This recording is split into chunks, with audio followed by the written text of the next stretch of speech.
മലയാളം സർവകലാശാലയിൽ നീതിക്ക് വേണ്ടി സമരം ചെയ്യുന്ന ഗവേഷക വിദ്യാർത്ഥി അനഘ ശശിക്ക് ഐക്യദാർഢ്യവുമായി വിമൻ ഇന്ത്യ മൂവ്മെന്റ് മലപ്പുറം ജില്ലാ കമ്മിറ്റി.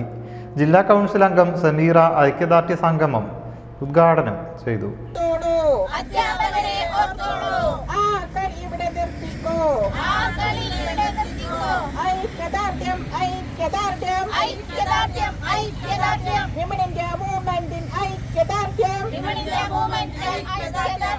ജില്ലാ കൗൺസിൽ അംഗം സമീറ ഐക്യദാർഢ്യ സംഗമം ഉദ്ഘാടനം ചെയ്തു.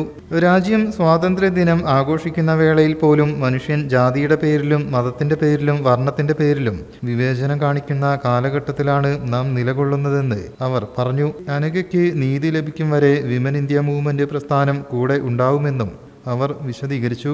ജില്ലാ കമ്മിറ്റി അംഗം നാസിയ അധ്യക്ഷയായി. ആഷിദ ആദം, ആയിഷ റാഫി, ബുഷറ വെട്ടം എന്നിവർ നേതൃത്വം നൽകി. സക്കീന മൊയ്തീൻ സ്വാഗതവും റിഷാന റാഫി നന്ദിയും പറഞ്ഞു. News desk, media vision.